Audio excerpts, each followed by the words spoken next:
ठीक।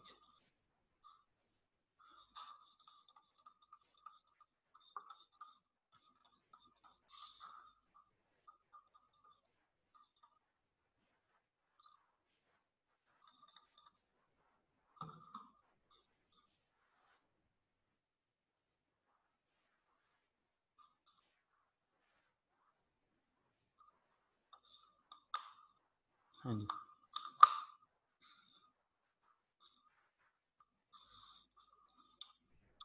बिस्मिल्लाह। कैमरा तो नहीं,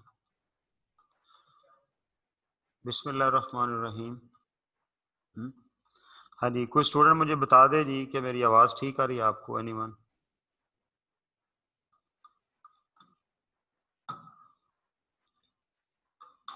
जी अदनान मिर्ज़ा, आवाज़ ठीक आ रही है आपको मेरी? यस सर, बिल्कुल क्लियर है। Okay, thank you.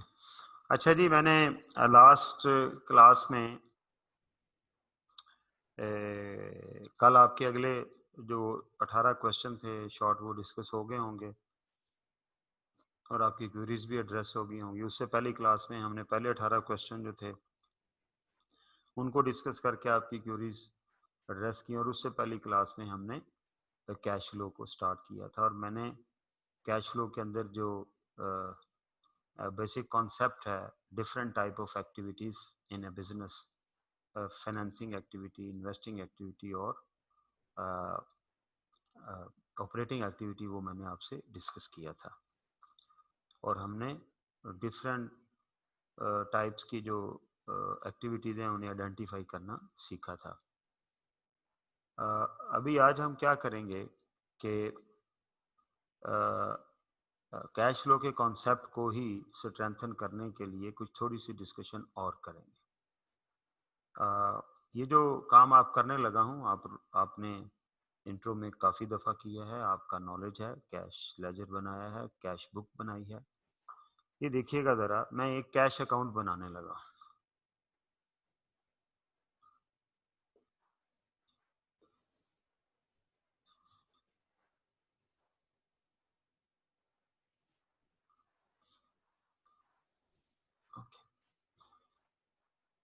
ये क्या है जी?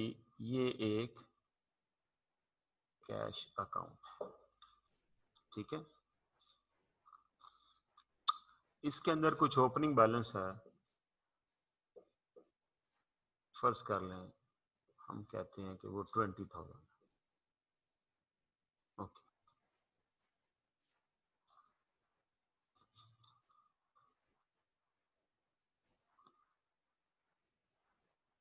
उसके बाद हम, चलता हुआ बिजनेस है, हम इसमें फ्रेश कैपिटल डालते हैं।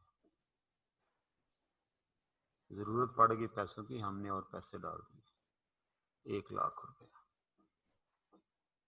ठीक है। हम बैंक से लोन लेते हैं 50,000, ठीक है। हम कैश सेल करते हैं लाइक 30,000 रुपए। हम रिसीवेबल से कैश रिसीव करते हैं, रिसीव फ्रॉम रिसीवेबल लाइक 10,000, ठीक है। हम अपनी एक कोई इक्विपमेंट बेच देते हैं, तो सेल ऑफ इक्विपमेंट,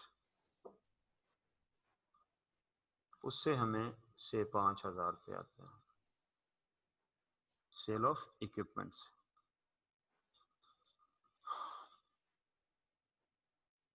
हमने कोई बॉन्ड्स खरीदे हैं, परचेज ऑफ गवर्नमेंट बॉन्ड्स,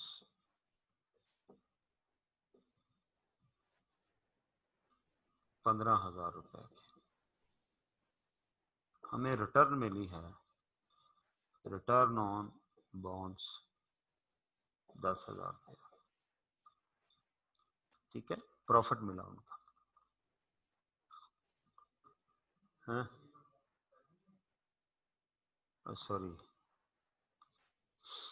ये हम गलत कर दिए थे।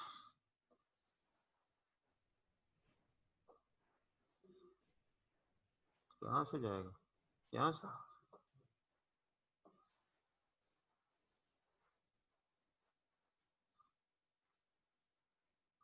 अच्छा जी, परचेज ऑफ बॉन्ड तो पेमेंट है ना, तो उधर जाएगी पेमेंट साइड पर। रिटर्न ऑन बॉन्ड्स है ये, रिटर्न ऑन बॉन्ड्स, ठीक है। अब हम आ जाते हैं इधर पेमेंट साइड पर। हम क्या कहते हैं, बाय मशीनरी, हमने कोई नई मशीन खरीदी है। कितने की खरीदी हमने? लाइक 80,000 की, ठीक है। 80,000 की हमने एक नई मशीन खरीद ली है, ठीक।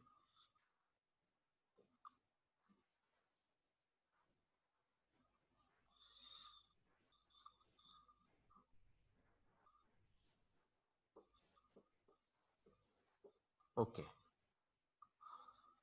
उसके बाद हमने सैलरीज पे की हैं स्टाफ की, से 15,000 की पे की हैं, ठीक है। हमने कैश परचेजेस की हैं, से 30,000 की हैं। हमने paid to payables, paid payables 40,000 वो पे किया है।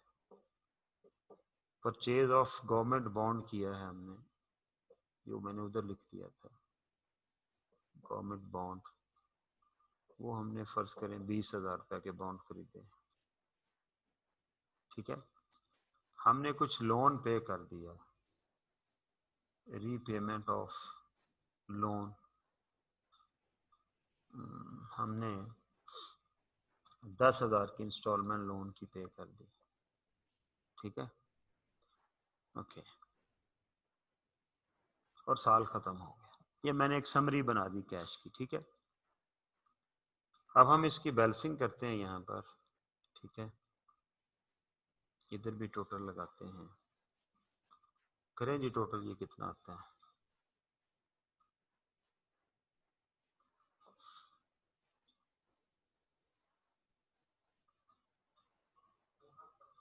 जी हाँ हाँ ठीक है।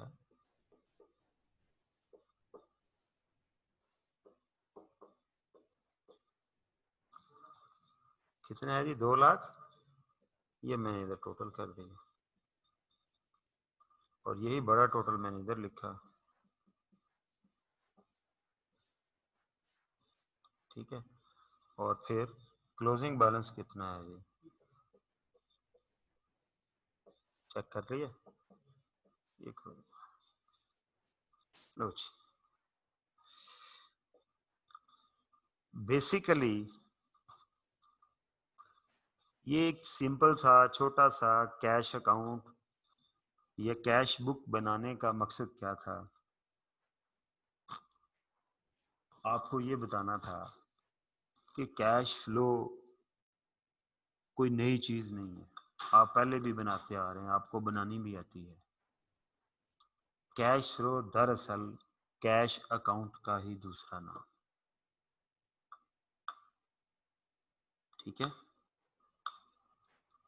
अब अगर फर्क क्या होता है, कैश बुक के अंदर कोई सेग्रीगेशन नहीं है एक्टिविटी वाइज, कि जी कैश किस एक्टिविटी का कितना है, बस कैश आ रहा है, कैश जा रहा है, क्लोजिंग बैलेंस निकल गया। जबकि कैश फ्लो स्टेटमेंट के अंदर हम क्या करते हैं, हम किसी बिजनेस का एक्टिविटी वाइज कैश फ्लो निकालते हैं। यानी जो 3 तरह की एक्टिविटीज आपको बताई हैं, फाइनेंसिंग, इन्वेस्टिंग एंड ऑपरेटिंग, इन तीनों का कैश फ्लो जो है उसको सम अप किया जाए और ओपनिंग कैश को उसके अंदर ऐड कर दिया जाए तो क्लोजिंग कैश निकल आता है। सर ये भी तो यही किया हुआ है। भाई बिल्कुल किया हुआ है, लेकिन कैश बुक से या कैश अकाउंट से एक्टिविटीज का एक्टिविटी वाइज कैश फ्लो नजर नहीं आता। एक्टिविटी वाइज कैश फ्लो नजर नहीं आता। जैसे कि यहां है, जब हमने इस कैश बुक का एनालिसिस किया तो हम ये देखते हैं कि इस कैश फ्लो के अंदर डिफरेंट किस्म की एक्टिविटीज इन्वॉल्व हैं। लाइक ये जो इंट्रोडक्शन ऑफ फ्रेश कैपिटल है, ये क्या है? ये फाइनेंसिंग एक्टिविटी। एग्री करते हैं मेरी बात से? मैंने आपको पहले दिन फाइनेंसिंग एक्टिविटी का मिथ बताया कि क्या होती है, जिससे बिजनेस पे पैसा आता है लगाने के लिए। पैसा बहुत सारे सोर्सेज से आता है, लेकिन जब बिजनेस को बढ़ाने के लिए पैसा, लॉन्ग टर्म पर्पस के लिए पैसा आता है, वो या कैपिटल से आ सकता है या कोई लॉन्ग टर्म लोन हो सकता है। तो ये कैपिटल से आया हुआ पैसा है, ये फाइनेंसिंग एक्टिविटी है। इसी तरह ये जो लोन फ्रॉम बैंक है, एज्यूम कर लें कि ये लॉन्ग टर्म है। ये क्या है? Long term. तो ये भी क्या है? ये भी फाइनेंसिंग एक्टिविटी। ठीक है। कैश सेल से पैसे आए हैं। सेल क्या है? सेल एक ऑपरेटिंग एक्टिविटी है।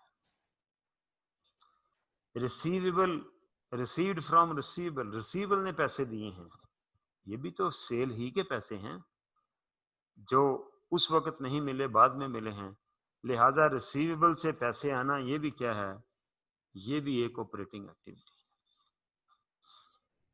सेल ऑफ इक्विपमेंट, इक्विपमेंट मेरा नॉन करंट एसेट होता है। नॉन करंट एसेट को बेचकर जो पैसे आते हैं वो क्या है? नॉन, ये समझने के लिए ये पता होना जरूरी है कि जब हम नॉन करंट एसेट खरीदते हैं और हम उन पे पैसे लगाते हैं खरीदने के लिए, तो वो क्या होते हैं? वो इन्वेस्टिंग एक्टिविटी होती है। लिहाजा जब नॉन करंट एसेट बेचते हैं तो जो उनसे पैसे आते हैं वो भी क्या हैं? वो भी एक इन्वेस्टिंग एक्टिविटी। ठीक है। और रिटर्न ऑन बॉन्ड्स, हमारे पास कोई गवर्नमेंट के बॉन्ड्स हैं, पहले भी हैं, यहां भी हम खरीद रहे हैं,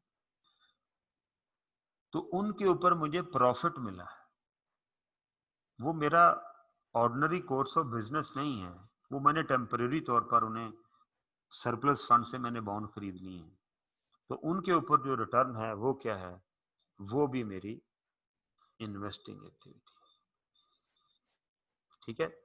हम सारी इनफ्लो आउटफ्लो की बात नहीं कर रहे। जाहिर है जो रिसीट्स हैं ये फाइनेंसिंग एक्टिविटी का इनफ्लो है, लोन फाइनेंसिंग एक्टिविटी का इनफ्लो है, कैश सेल ऑपरेटिंग एक्टिविटी का इनफ्लो है, क्योंकि हम रिसीट साइड का एनालिसिस कर रहे हैं। ये सारे इनफ्लोज हैं, लेकिन डिफरेंट एक्टिविटीज से। अब जरा पेमेंट साइड पर चले जाएं। मशीन का खरीदना क्या है? Investing activity. ठीक है। सैलरीज का पे करना क्या है? Operating activity. ऑपरेशंस में सैलरी यूज होते हैं ना, लोग काम करते हैं। कैश परचेज करना क्या है? ऑपरेटिंग एक्टिविटी है। पेएबल्स को पे करना क्या है? जैसे उधर sale, cash sale operating activity और रिसीवेबल से पैसे आना ऑपरेटिंग एक्टिविटी, इसी तरह कैश परचेज ऑपरेटिंग एक्टिविटी और पेएबल को पे करना operating activity. Purchase of government bonds, ये क्या है? Investing activity. मेरे पास जो पैसे पड़े थे मैंने इन्वेस्ट कर दिए। और रीपेमेंट ऑफ लोन क्या है? Financing activity. ये क्या है? Financing activity. ओपनिंग और क्लोजिंग बैलेंसेस हैं, वो कोई एक्टिविटी नहीं होते। जो बैलेंस होते हैं अकाउंट के, चाहे वो ओपनिंग हो क्लोजिंग हो, वो एक्टिविटीज नहीं होते, क्योंकि वो डिफरेंट एक्टिविटीज का नेट रिजल्ट होते हैं। ये जो क्लोजिंग बैलेंस है ये क्या है? पूरे साल में होने वाली एक्टिविटीज का नेट रिजल्ट है, कंसिडरिंग द ओपनिंग बैलेंस। और ओपनिंग बैलेंस क्या है? पिछले साल होने वाली जो डिफरेंट एक्टिविटीज है उनका नेट रिजल्ट है, considering that years opening balance. ठीक है। लिहाजा ये जितनी भी एक्टिविटीज हैं ये डिफरेंट टाइप की, इनसे इनफ्लो भी हो रहा है, इनसे आउटफ्लो भी हो रहा है। अब सर इसको कैश फ्लो की शक्ल कैसे देंगे? आगे चलो जी, जरा शीट ऊपर करो। मैं इसी डाटा को अब कैश फ्लो फॉर्मेट में कन्वर्ट करने लगा। देखिएगा जरा। ठीक है, ये सही। ऊपर हम इसके नाम लिखेंगे X Y and G, statement of cash flows, ये इसका फॉर्मेट है।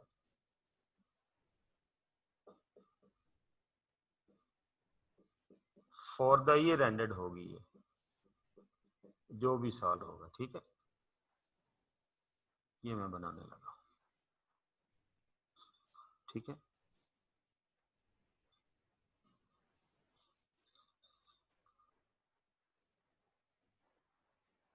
अच्छा, बिजनेस में तो बिजनेस जब इस्टेब्लिश करते हैं तो सबसे पहले फाइनेंस आता है, फिर उसकी इन्वेस्टमेंट होती है, फिर ऑपरेशन होती है।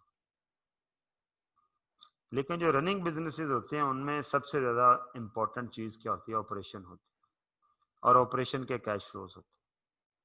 बिजनेस बनाने की तरतीब ज़रूर वो है कि फाइनेंस, इन्वेस्ट एंड ऑपरेट। लेकिन जब बिजनेस एक दफ़ा चल पड़े तो फिर सबसे इंपॉर्टेंट बात क्या है? Operate, operation, investment and then finance. तो जब भी कैश फ्लो बनाई जाती है, कन्वेंशनली सबसे पहले ऑपरेटिंग एक्टिविटी का कैश फ्लो लिखा जाता है। तो हम यहां पर लिखेंगे a cash flow from operating activities rupees, ठीक है जी। Cash flow from operating activities,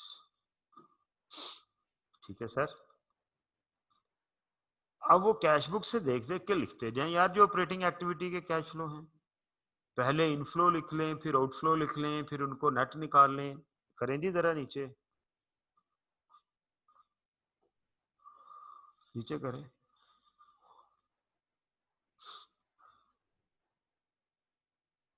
ये रहा, सबसे पहले ऑपरेटिंग एक्टिविटी ये हुई। ओहो,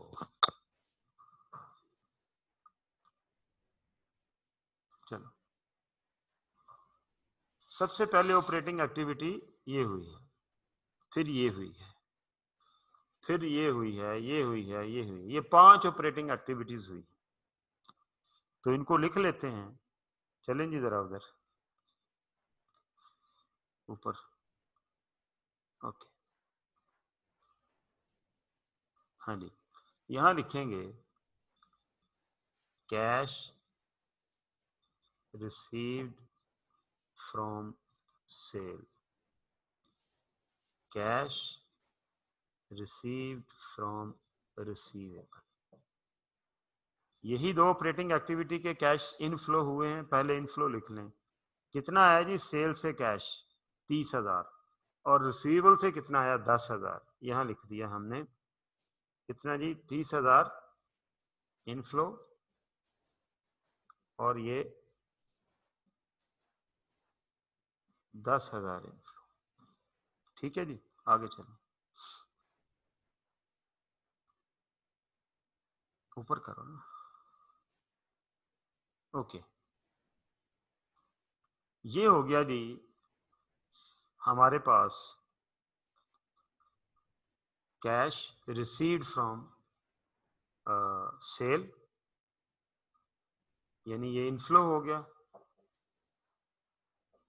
ये भी इन फ्लो हो गया, ठीक है। ओके, अब आ जाए पेमेंट साइड पर। क्या है जी? कैश पेड फॉर सैलरीज, ये आउटफ्लो हो गया। कैश पेड फॉर परचेजेस, ये भी आउटफ्लो हो गया। उसके बाद कैश पे टू पेएबल्स, ये भी आउटफ्लो हो गया। कितना कितना है? ऊपर कैश फ्लो से देखें क्या लिखा? 15,000, 30,000 और 40,000। ऊपर कर लो, 15,000,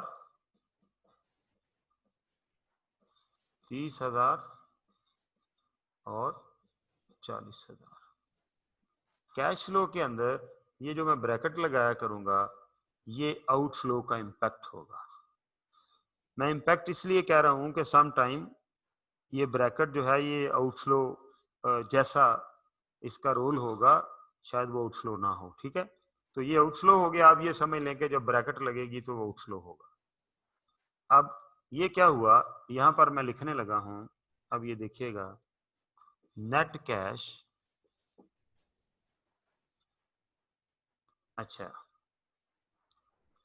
अब ये देखें 40 30 70, 40 30 70 80 85, 85 में से 40 माइनस कर दिया तो 45।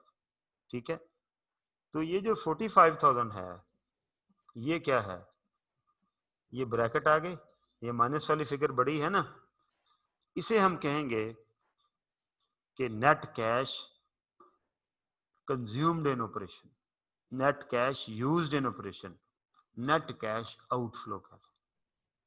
ठीक है, जो मर्जी लिख लें, तो ये क्या है, नेट कैश कंज्यूम्ड इन ऑपरेशन। ऑपरेटिंग एक्टिविटी का कैश फ्लो मैंने कैलकुलेट कर लिया कि ऑपरेटिंग एक्टिविटी में 45,000 का आउटफ्लो हुआ है। क्या हुआ है, 45,000 का। ये वही कैश बुक है, उसी के डाटा को मैं एक और रंग में प्रेजेंट कर रहा हूं। ठीक है, उसके बाद हम आ जाते हैं जी दूसरी एक्टिविटी के ऊपर।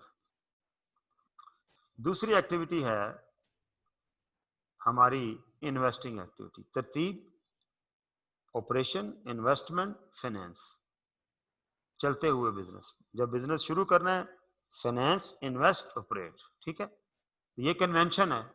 ओके, ऊपर चलें जी।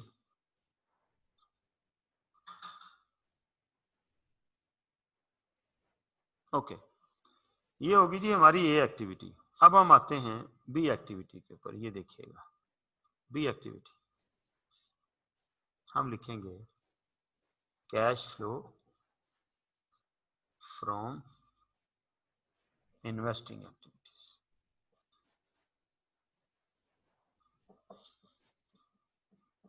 ठीक है, ACT stands for activities, cash flow from investing activities. Again cash book पे जाएं जरा और देखते हैं कि कैश बुक में कहां कहां इन्वेस्टिंग एक्टिविटी के कैश फ्लो मौजूद हैं। ये इन्वेस्टिंग एक्टिविटी का कैश फ्लो मौजूद है, ये दो, और इस साइड से ये दो। ठीक है, इनको लिख लेते हैं। क्या है जी, सेल ऑफ इक्विपमेंट और रिटर्न ऑन बॉन्ड्स, निकाल ऊपर करें जी। यहां पर हम लिखेंगे proceeds from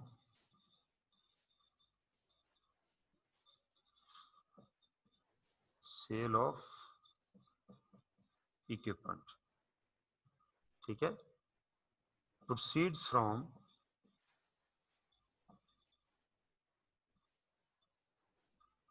interest on bonds. ठीक है जी, बताएं जी कितना कितना इनफ्लो। इसका 5,000, इसका ये दोनों इनफ्लो हैं, ब्रैकेट नहीं लगाए। अब आ जाए पेमेंट साइड पर। पेमेंट साइड पर हमने क्या लिखा है जी, पेमेंट फॉर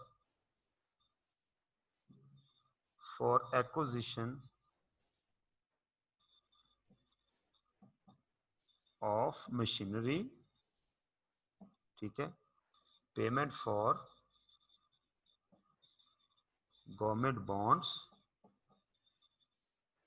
ठीक है, पेमेंट फॉर क्या है, आगे चलो,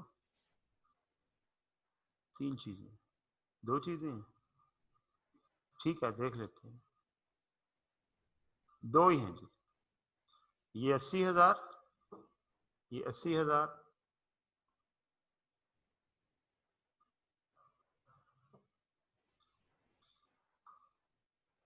ओके, ये 80,000 और ये 20,000 निकालेंगे। ओके, ऊपर करें। अच्छा जी, ये 80,000 का आउटफ्लो हुआ, मशीन जब खरीदी पैसे दिए, और जब गवर्नमेंट बॉन्ड खरीदे तो 20,000 का ये आउटफ्लो हुआ, ये भी पेमेंट हुई, ये ठीक है। और ये हम खत्म कर देते हैं। ओके, अब ये क्या हो गया, ये इन्वेस्टिंग एक्टिविटी का नेट रिजल्ट आ गया। कितना है जी? 85,000। ये क्या है? अब ये क्या हुआ, ये हो गया जी net cash consumed in investing activities. ठीक है जी, कि इन्वेस्टिंग एक्टिविटी का नेट इतना कंज्यूम हुआ। कुछ पैसे इन्वेस्टिंग एक्टिविटी से आए भी हैं, लेकिन 85,000 की नेट कंजम्पशन हुई है। ठीक है, उसके बाद हम आ जाते हैं तीसरी एक्टिविटी के ऊपर, और वो एक्टिविटी क्या है? वो है C activity, cash flow from financing activities. ठीक है जी, क्या है जी? Proceeds from fresh capital. Fresh proceeds, proceed mean पैसे आए हैं, फ्रॉम बैंक लोन। ठीक है जी, और मेरा ख्याल रीपेमेंट ऑफ बैंक लोन। हाँ जी, कैपिटल से कितना पैसा है जी? 1 लाख रुपया, ऐसे ही है। और बैंक से कितना लोन लिया? 50,000 रुपया। रीपेमेंट कितने की हमने? 10,000 की। ये ऊपर हमारी कैश बुक की, कैश अकाउंट के अंदर लिखा हुआ है। तो क्या हुआ, net cash generated from financing activity. Financing activity से नेट इतना कैश जनरेट हुआ। कितना कैश जनरेट हुआ? 1,40,000 रुपया।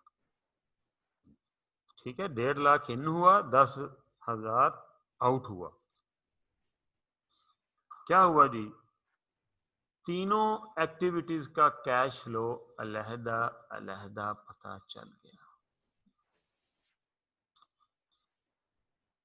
इसका फायदा क्या है? फायदा यह है कि हम हर डिपार्टमेंट की जो एफिशिएंसी है उसको मेजर कर सकते हैं, उसको मेजर कर सकते हैं कि यार ऑपरेशन वालों ने कोई काम नहीं किया इस दफा, उन्होंने 45,000 का नुकसान किया।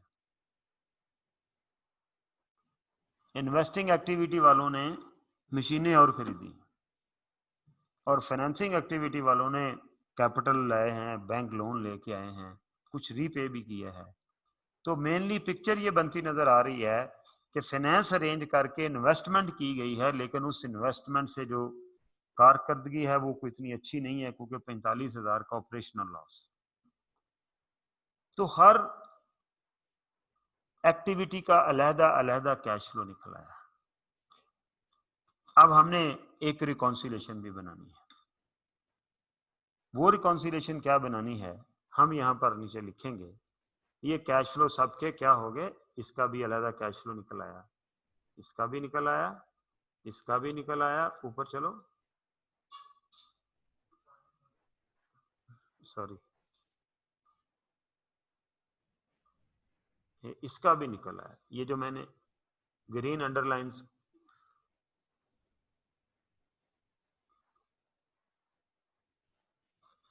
ये जो मैंने ग्रीन लाइंस की हैं, ये बेसिकली ये तीनों ग्रीन लाइंस जो हैं ये नेट कैश फ्लोज हैं, एक ऑपरेटिंग का, एक इन्वेस्टिंग का, एक फाइनेंसिंग का। अब हमने देखना ये है कि क्या ये ठीक है। ये चेक करने के लिए हम एक रिकॉन्सिलेशन बनाएंगे। ऊपर चलें जी, पेज एक नया ऊपर ले जाएं, इसी के नीचे। ओके, अगला जो अमल होगा वो क्या होगा, वो होगा, ये बनाने लगा हूं, इसको कहते हैं रिकॉन्सिलिएशन ऑफ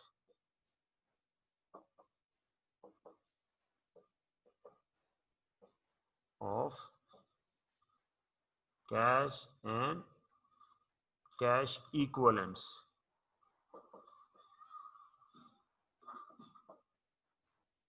कैश इक्विवेलेंट्स का मतलब होता है कैश जैसी चीजें, कोई बॉन्ड है, बैंक बैलेंस है। हम ये सारी कैश फ्लो के अंदर कैश कैश कैश की बात कर रहे हैं, लेकिन ये दरअसल कैश एंड बैंक है, क्योंकि बैंक बैलेंस भी कैश ही है। ओके, तो क्या करेंगे हम, सबसे पहले इसके अंदर लिखेंगे ओपनिंग बैलेंस। किस चीज का ओपनिंग बैलेंस भाई? कैश एंड कैश इक्विवेलेंट्स का। कितना है हमारा ओपनिंग बैलेंस? 20,000 था हमारे, 20,000 ओपनिंग बैलेंस था। ओके, उसके बाद 3 किस्म के कैश फ्लो हुए। ठीक है, वो कैश फ्लो कौन कौन से हुए? हम इधर लिखेंगे cash outflow from operating activities. कितना? 45,000 आउटफ्लो। फिर हम लिखेंगे ये ए एक्टिविटी का रिजल्ट था, ये बी का था, ये सी का था। Cash outflow from investing activities 85,000 outflow. ठीक है, फिर लिखेंगे cash inflow from financing activities. ये कितना था? 1,40,000, ये इनफ्लो था। ठीक है, अब ये जो ये बॉक्स के अंदर जो बात लिख रहा हूं, ये क्या है? Net cash flow during the year. Net cash inflow या आउटफ्लो ड्यूरिंग द ईयर, जो भी बनेगा। तो करें माइनस, 1,40,000 में से 85 और 45 माइनस कर दें, पॉजिटिव। तो क्या हुआ, यहां लिखेंगे net cash inflow for the year. कि अगर मैं ओपनिंग को इग्नोर कर दूं, तो जो during the year, opening ignore कर दें, तो जो ड्यूरिंग द ईयर एक्टिविटी हुई हैं, उन सब के नतीजे में ओवरऑल क्या हुआ? 10,000 का कैश इनफ्लो जनरेट हुआ।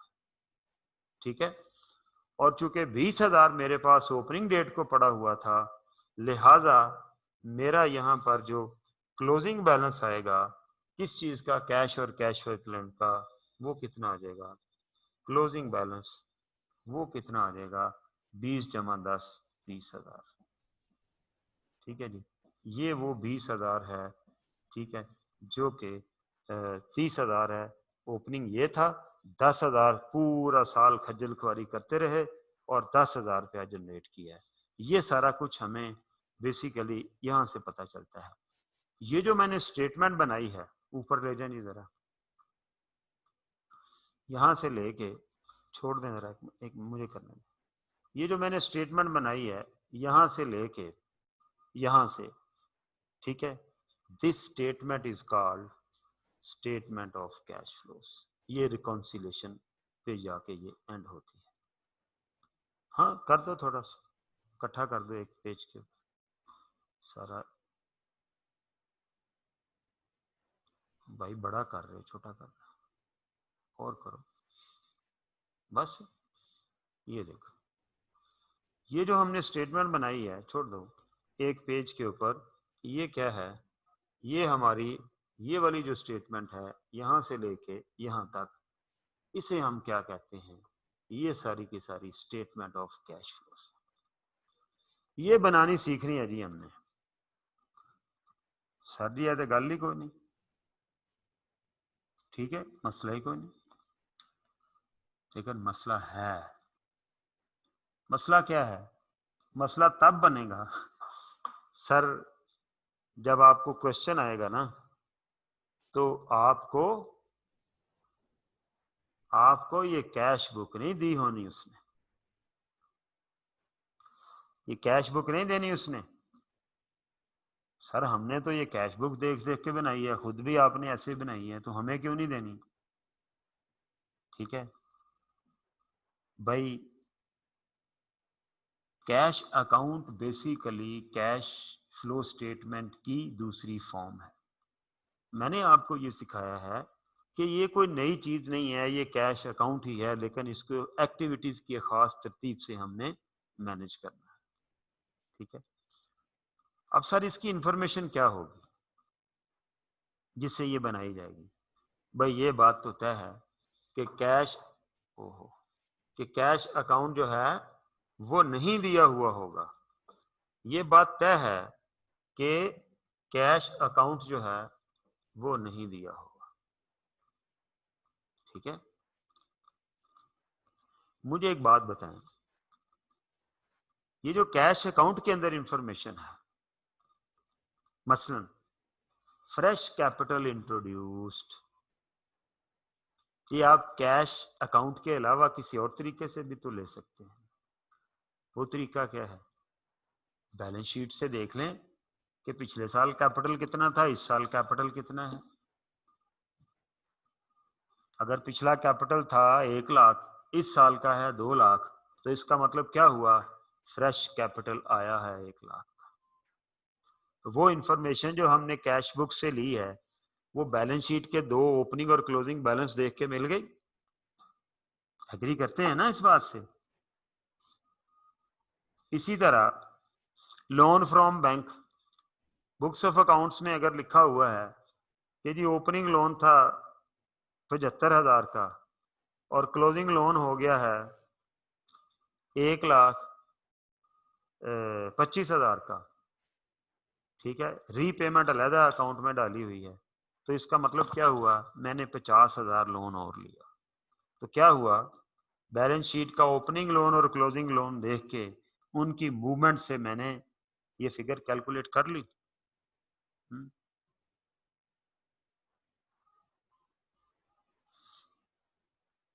और ये जो कैश सेल और कैश रिसीव्ड फ्रॉम रिसीवेबल है, अगर मेरे पास ओपनिंग रिसीवेबल हो, अगर मेरे पास क्लोजिंग रिसीवेबल हो, जो कि opening receivable opening balance sheet में, closing receivable closing balance sheet में, और मुझे ये भी बता दिया जाए कि यार इस साल इतनी सेल हुई है टोटल, इसमें कैश है उधार है सारी, तो क्या मैं कैश रिसीव्ड निकाल सकता हूं? याद कीजिए जरा, रिसीवेबल कंट्रोल अकाउंट क्या किया करते थे हम लोग? ये बनाया मैंने रिसीवेबल अकाउंट। अगर मैं कहता हूं यार मेरा ओपनिंग बैलेंस जो था वो से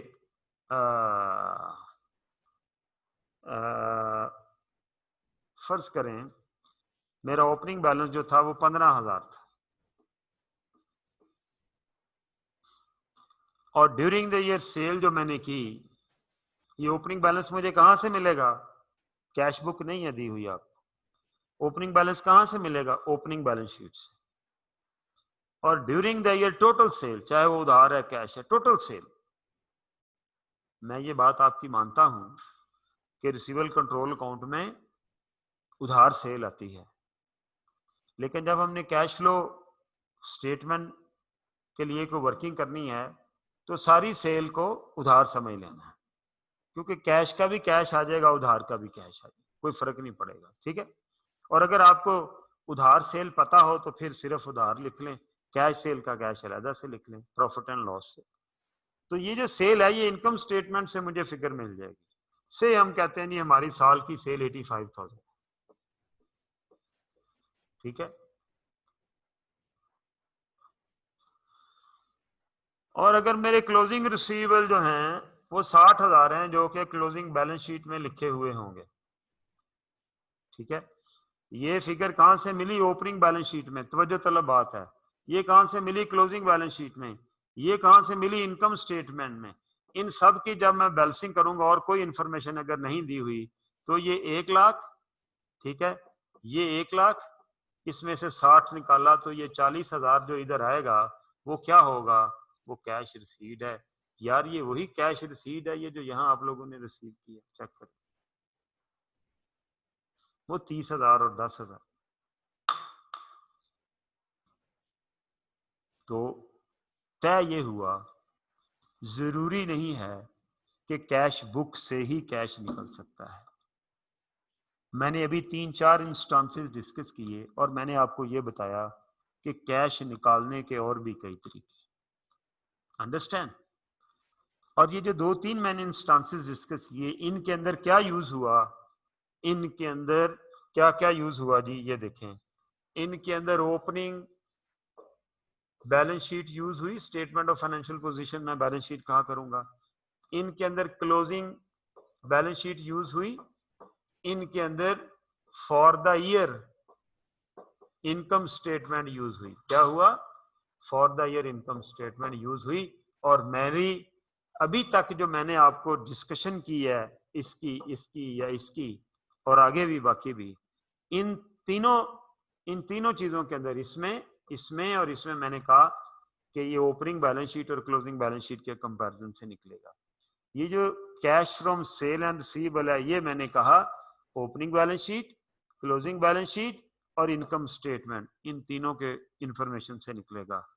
क्या निकलेगा, कैश इनफ्लो निकलेगा। बिल्कुल इसी तरह हर कैश फ्लो जो है वो इन 3 चीजों से निकल सकता है। क्या, किसी में ये तीनों यूज होंगी, किसी में सिर्फ बैलेंस शीट के ओपनिंग क्लोजिंग यूज होंगे, ठीक है। ये डिपेंड करता है कि किस कैश फ्लो की हम बात कर रहे हैं। लिहाजा मुझे कैश फ्लो नहीं दिया जाएगा, मुझे कैश अकाउंट नहीं दिया जाएगा क्वेश्चन के अंदर। मुझे क्या दिया जाएगा, मुझे opening balance sheet, closing balance sheet और income statement for the year दी जाएगी, ठीक है। मतलब जो रेसिपी है जिससे ये डिश बनानी है, हमने यहां पर, मैंने आपको सिखाने के लिए बनाई है कैश फ्लो से, सॉरी कैश अकाउंट से ये कैश फ्लो बनाई है। इसलिए बनाई कि आपको ये पता चल जाए कि यार इस कैश फ्लो स्टेटमेंट की औकात कोई नहीं है, ये कैश अकाउंट ही की दूसरी फॉर्म है। पहले तो ये अंडरस्टैंड करना है। अब दूसरी अंडरस्टैंडिंग ये है कि यार ये कैश इस तरह से कैश अकाउंट बना के नहीं दिए हुए होंगे, ये हमें थोड़ी मेहनत करके निकालने पड़ेंगे, इसलिए कैश फ्लो स्टेटमेंट मुश्किल समझी जाती है। जैसे ये देखें, यहां तो सीधा सीधा लिखा हुआ था ना, ये मैं हाईलाइट करता हूं, ये और ये सीधा सीधा लिखा हुआ था ना, ये मैं हाईलाइट किया, ये सीधा सीधा लिखा हुआ है कि कैश फ्रॉम सेल और कैश फ्रॉम रिसीवेबल। तो यहां से उठा के मैंने 40,000 उधर लिख दिया था। लेकिन जब मुझे ये डाटा नहीं दिया होगा और मुझे ओपनिंग रिसीवेबल दिए होंगे, मुझे क्लोजिंग रिसीवेबल दिए होंगे, मुझे इनकम स्टेटमेंट में सेल की फिगर दी हुई होगी, तो मुझे यार थोड़ी सी एफर्ट करनी पड़ेगी। ये रिसीवेबल अकाउंट बना के फिर ये 40,000 फिर भी मैं वैसे ही कैलकुलेट करूंगा। और ये देखें, ये मैंने 30 जमा 10 40 वहां लिखा, फिर भी ये कैश ऐसे ही, फिर भी कैश फ्लो उतना ही निकलना। तो तय ये हुआ कि हमें कैश फ्लो बिल्कुल फॉर्मेट यही है जो अभी आपको सिखाया। थोड़ा सा जैसे जैसे आगे जाएंगे मेथोडोलॉजी के हिसाब से थोड़ी चेंज करूंगा इसको, लेकिन जो मेन चीज़ है वो क्या है कि ये डिश बनाने के लिए क्या क्या हमें अज्जा चाहिए, रेसिपी क्या चाहिए। ओपनिंग बैलेंस शीट चाहिए, क्लोजिंग बैलेंस शीट चाहिए, और जिस साल की कैश फ्लो बना रहा हूँ उस साल की इनकम स्टेटमेंट चाहिए। एग्जैक्ट फॉर्म में चाहिए या डाटा चाहिए उस फॉर्म में कि वो बैलेंस शीट, ओपनिंग क्लोजिंग और इनकम स्टेटमेंट के अंदर जो इंफॉर्मेशन होती है वो हमें प्रोवाइड हो। कल इंशाल्लाह ताला इससे आगे चलूंगा और कल हम बात करेंगे कि इस इंफॉर्मेशन से ये कैश फ्लो कैसे बनानी है। कैश अकाउंट से तो आज हमने बना दी, और आज मैंने थोड़ा सा आपको बता दिया कि ये क्यों यूज नहीं होगा, इसकी जगह ये 3 चीजें यूज होंगी, और इन तीनों चीजों से किस तरह इधर डिफरेंट फिगर कैश फ्लो के आएंगे, कल इंशाल्लाह इसके ऊपर हम बात करना शुरू करेंगे। Any question? पूछो जी। जी मोहम्मद उमर। सर चैप्टर 8 में से क्वेश्चन पूछ सकता हूँ? 1 मिनट भाई, पहले इस चैप्टर की हम बात करेंगे। इस चैप्टर में किसी का कोई क्वेश्चन है तो बताएं। Aqib Shahid. Sir lecture sir upload करवा देंगे सर, वो लाइट चलेगी इसलिए बहुत लेट ज्वाइन किया मैंने। पता नहीं जी ये क्या पॉलिसी है, मैं कह देता हूँ इनको। लेक्चर कह रहे हैं अपलोड करवा दें। हाँ चलें जी। हाँ जी, और किसी का कोई क्वेश्चन जी? और किसी का कोई क्वेश्चन? ओके हाँ जी उमर, क्या क्वेश्चन है चैप्टर 8 में? सर ये जो क्वालिफाइंग एसेट की डेफिनेशन में टर्म यूज कर रहा है इंटेंडेड यूज जी। सर, इसमें IAS 40 की प्रॉपर्टी आएगी? उसने आपको बता दिया IAS 40 की प्रॉपर्टी IAS 40 के मुताबिक डील होनी। IAS 40 के अंदर जो प्रॉपर्टी की डेफिनेशन है वही उसके ऊपर अप्लाई होगी।